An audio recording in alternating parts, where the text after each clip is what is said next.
What's up, everybody, and welcome to another week of the Illuminerdi's post-credits recap show, new cap recap for Marvel Studios, The Falcon and the Winter Soldier. My name is Richard Nebbins. I'll be your host this week, and I am so excited to get to this next episode of The Falcon and Winter Soldier with you guys. This is episode 5. It's called Truth. If you watched it along with us last night with the Illuminerdi's watch-along party, thank you so much for joining us. I'll be there next week as well, and we'll be back for all the Disney Plus shows coming back starting in June, which means we'll be off for a few weeks. But I'll be here giving you all the information for episode 5 of The Falcon and the Winter Soldier. I mean, this episode, if you watched it with us, and if you've seen it so far, absolutely insane. We start right off with the repercussions of last week's episode. John Walker killing the Flag Smasher in cold blood. He's running away, going absolutely nuts, talking to himself the whole time, in that warehouse. And then Sam and Bucky confront him about it, and they basically just say, you got to give up the shield. Like, there's no way that he's getting out of this. Maybe they could get his sentence reduced or some kind of punishment reduced for him. But then that leads out to an all-out brawl between Bucky and Sam and the U.S. agent. I mean, U.S. agent John Walker is going absolutely crazy. He goes all out on Sam and Bucky, who are basically, when you look at the fight, they're just trying to get the shield back from him. They go for the shield with every blow. In the end, they have to break U.S. agent's arm to get the shield away from him. I mean, U.S. agent at this point has gone absolutely off the rails. And he even breaks Sam's Falcon wings in the process. I mean, we'll still have to see the repercussions of that later on. But Sam and Bucky do end up getting the shield back. Walker's there with a broken arm before he gets taken in by the U.S. government. We'll get to that in a little bit.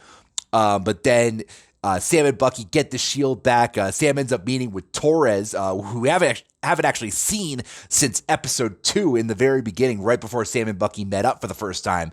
Now, as we know in the comics, Torres eventually becomes the new version of Falcon when Sam Wilson becomes Captain America. So that storyline is still totally up in the air to see if Torres actually becomes the Falcon in the end. Because as Sam's updating him on everything, Torres updates him on the whole Walker situation, how it's a complete international fiasco. The U.S. government's taking control of it. Sam leaves Torres, but then Torres tries to give him back the wings, and Falcon just says, keep him. He looks completely dejected. So we'll see if Torres does anything with the wings later on. But then we get to what we've been waiting for this whole time, the U.S. government giving the business to John Walker after he obviously gave the business to the Flag Smashers overseas. And they basically do everything except court-martial John Walker. I mean, they strip him of his title, they strip him of the Captain America title, and strip him of pension, benefits, everything. And I mean, Walker's obviously ticked because he feels like the U.S. government made him into what he was supposed to be as Captain America. But obviously that's all done at this point. And then we get some really interesting stuff after that because he's there with his wife. And then this is where we get actually that super crazy cameo that has been discussed for the last 2 weeks. We had no idea what was coming. I obviously had no idea what was coming if you watched the watch along with me last night. We got Julia Louis-Dreyfus in the MCU, and she is playing, I'm going to get this right, I got to read this off, Contessa Valentina Allegra de Fontaine. She basically just says to call her Val, so I'm just going to call her Val. I'm just going to go with what she said. But anyway, she is a big personality from the comics. She's got some connections to possibly the Thunderbolts, the Skrulls. I mean, she could possibly be in the MCU for a while to come. I mean, there was talks of her originally being in Black Widow, I think before some COVID stuff kind of nixed that idea. But she's talking to Walker, and she basically confirms that he was right to take the serum. To him, obviously, not to the rest of us. She just says that he was right to take the serum. He's becoming very valuable to some certain people. The Thunderbolts have possibly been teased, through the rest of the series, obviously with Zemo, the potential of Thunderbolt Ross coming back. And Ross is obviously going to be in Black Widow. We haven't seen him in this series yet. We'll see if he comes in the last episode, but I'm just betting that the Thunderbolts are going to be something that comes sooner rather than later for the MCU. DC already has the Suicide Squad, and that's basically what the Thunderbolts are for Marvel, within the MCU. So we'll see how that plays out. But then we get a little bit more of Carly and the Flag Smashers, who are just absolutely determined to finish what they started and, get their mission across to the world. Before we go over to Helmut Zemo, who is at the Sokovia Memorial that he had mentioned in episode 3. And this was the memorial that we had seen in all the trailers for Falcon and Winter Soldier, but we hadn't seen it yet in the show. So we've been waiting for that. And we see Bucky with him. We get the scene that we saw in the very first Disney Plus trailer that the MCU premiered, back at Super Bowl 2020. And one thing that's funny I noticed with that trailer was that had a real thing for picking out scenes from penultimate episodes of MCU Disney Plus series. We got multiple scenes from this episode from Falcon. We got the ones obviously from WandaVision in episode 8, where she first created the Hex originally. But we got Bucky, torturing Zemo, thinking he's going to kill him with the gun, and then he's just dropping the bullets in front of him before we get another dose of Wakanda. The Dora Milaje come and take Zemo. Ao's there, and she basically says they're going to be taking him to the raft where he's going to be spending out the rest of his day. So it's good to see the raft coming back. The raft coming back into play. We saw that obviously in Captain America Civil War, which is where they kept the Avengers, where Sam and Wanda, Clint, and Scott all were after the battle in Germany. So we'll have to see how much more the raft comes into play for the rest of this series. But that is where Zemo is going to be for the foreseeable future. And then Ao obviously recommends that Bucky kind of stay clear of Wakanda for a little bit. He's still the White Wolf. She still calls him the White Wolf before she leaves, but Bucky isn't exactly the most welcome person in Wakanda for the time being because of all the Zemo stuff.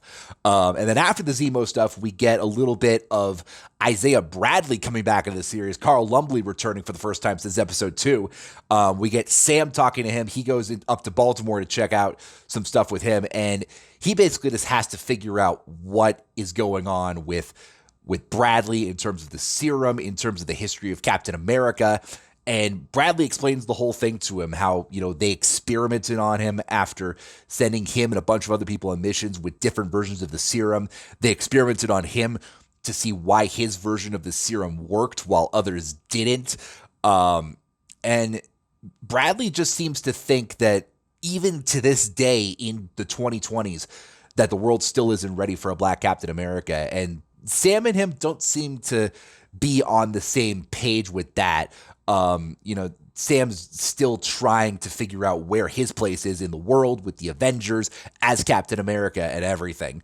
So after that, Sam goes back home to Louisiana to try to work on the boat situation. They basically said they're not going to sell it anymore. And they've got the whole community in Louisiana helping them out with this boat thing, which obviously shows how beloved Sam is in that area with his family, with his friends and everything. And then we get a super cool surprise that Bucky shows up to actually help him out with that kind of stuff. And then the thing I love too about Bucky during this whole scene, before we get to some other details, we get a little bit of Bucky the way he was originally in Captain America, the First Avenger. Like, that was ladies' man Bucky, like the popular guy, the army hero, the guy who could get any girl he wants easy. And we see him freaking flirting with Sam's sister, Sarah, which is just absolutely hilarious. And Sam threatens him and, he's trying to be big brother and everything. And it's great.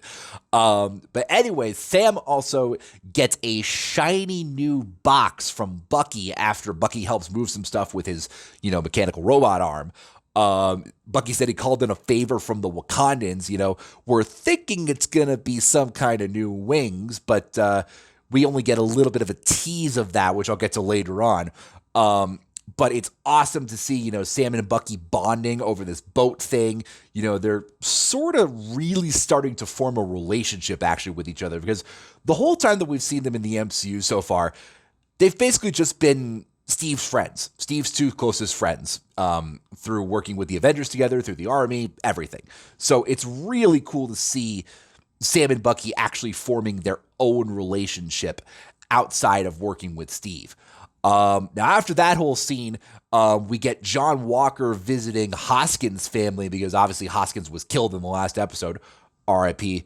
Battlestar, because he was great, and I'm so bummed that we didn't get to see more of him.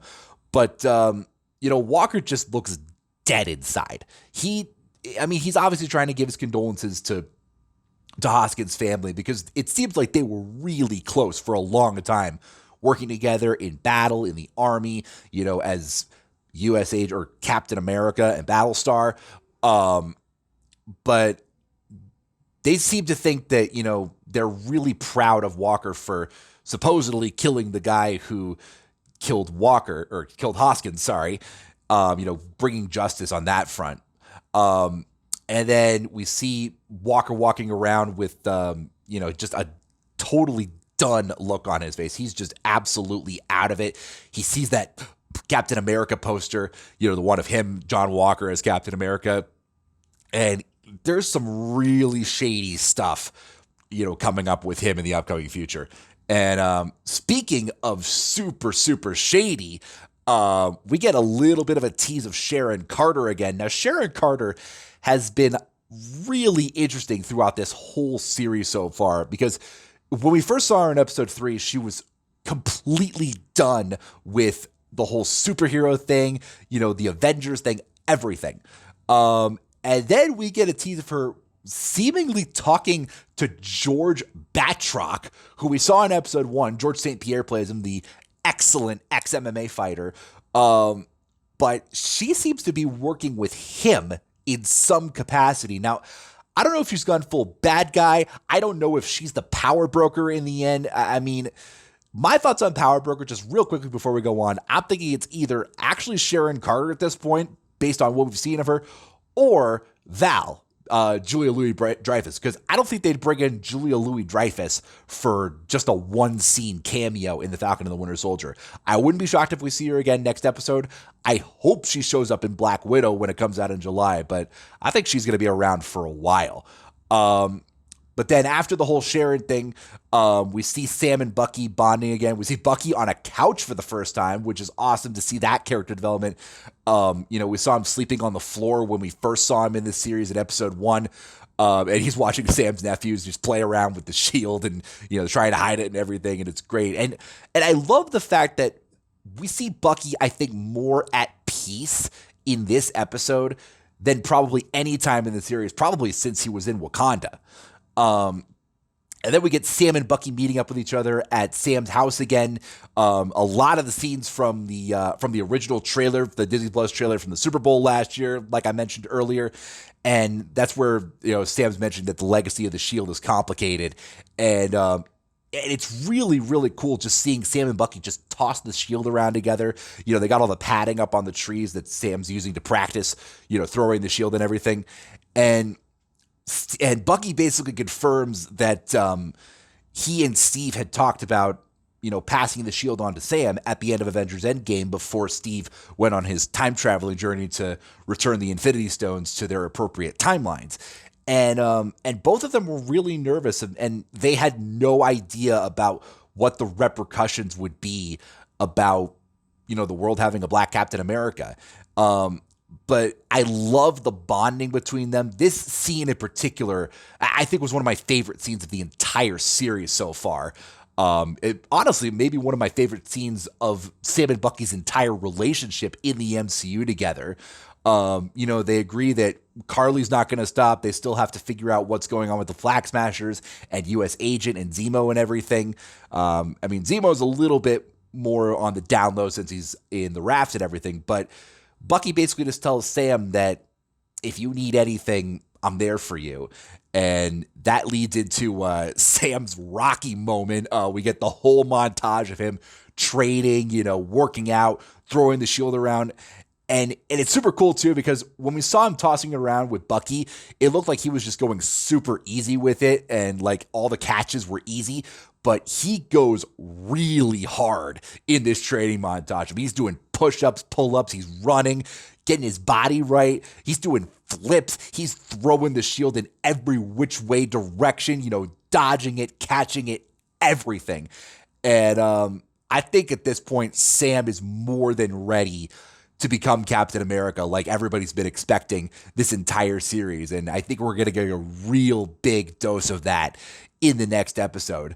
And then the last couple things that we see in this episode, we get the return of George St. Pierre as Batroc officially on screen. Now, he's working with the Flag Smashers, and they're all in New York City trying to just cause absolute chaos, just like they were in Switzerland in the first episode.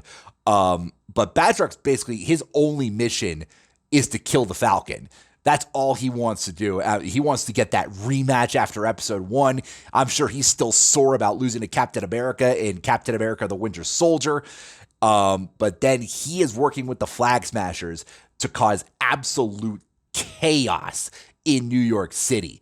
And then we get that. And then the last little bit of the episode right before that is Sam opening the box. Like I was saying, he had his Rocky moment with his training montage.